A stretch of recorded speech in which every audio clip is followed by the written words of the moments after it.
Hi everyone, ఈరోజు మనము గుత్తి దొండకాయ కూర చాలా సింపుల్గా బ్యాచిలర్స్ కూడా చేసుకునే విధంగా ఎంత సింపుల్గా చేసుకోవచ్చో చూసేద్దాం. ఇప్పుడు మనం దొండకాయ కూరతో పాటు రైస్ కూడా వండేసుకుందాం. ఇలా రైస్ కడిగి పెట్టేసుకున్న తర్వాత మనము అందులో పైన దొండకాయ ముక్కల్ని ఆవిరికి ఉడికించుకుంటే చాలన్నమాట. మనం వాటిని ఇలాగ మరీ పండుగా కాకుండా కొంచెం దూరగా ఉన్న దొండకాయ అయినా పర్వాలేదు. వాటన్నిటిని ఇలా పైలో 4 ముక్కలుగా కింద 4 పక్షాలుగా ఇలా కట్ చేసుకోవాలి. కట్ చేసి పెట్టుకొని ఇలా ఆవిరికి మనము ఉడకపెట్టుకోవాలన్నమాట. ఇలా ఆవిరికి ఉడకపెట్టుకుంటే ఈ కూర అనేది చాలా సింపుల్గా చేసుకోవచ్చండి. అదేవిధంగా ఆయిల్ కూడా ఎక్కువ పట్టదు మనకి.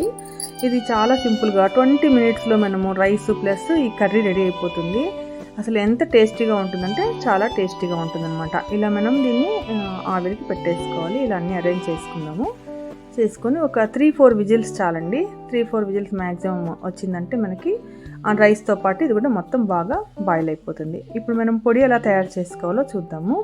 ముందుగా మనం ఇలా కడాయి పెట్టుకొని కొంచెం పల్లీలు వేసుకోవాలి, కొంచెం పచ్చిశనగపప్పు, అలానే కొంచెం మినప్పప్పు వేసుకోవాలి. తర్వాత ఒక 1 స్పూన్ మెంతులు వేసుకోవాలి, ఒక 4-5 స్పూన్స్ ధనియాలు వేసుకోవాలండి.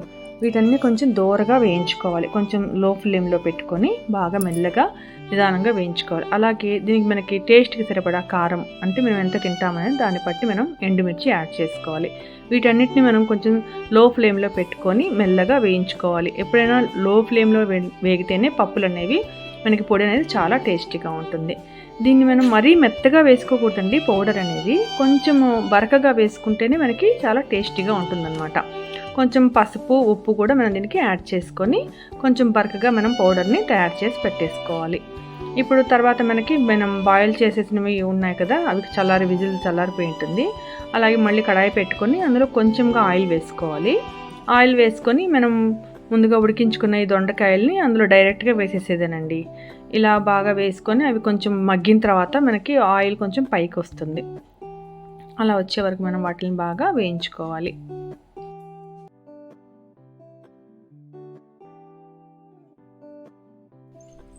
ఇప్పుడు కొంచెం సాల్ట్ వేసుకోవాలండి. మరీ ఎక్కువ సాల్ట్ వేసుకోకూడదు. అంటే ఆల్రెడీ మనం అందులో వేసున్నాం కదా, పొడిలో వేసున్నాము. అందుకని ఈ ముక్కలకి సరిపడగా మనం కొంచెం సాల్టు, పసుపు వేసుకొని వీటిని బాగా కలుపుకొని వేయించుకోవాలన్నమాట.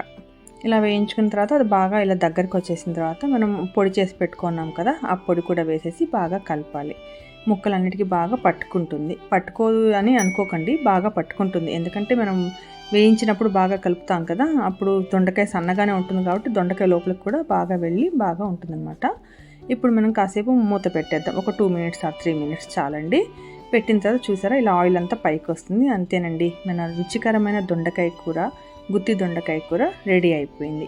వేడి అన్నంలోకి దొండకాయ కూర వేసుకొని తిని చూడండి, ఆహా అన్న తీరాల్సిందేనండి.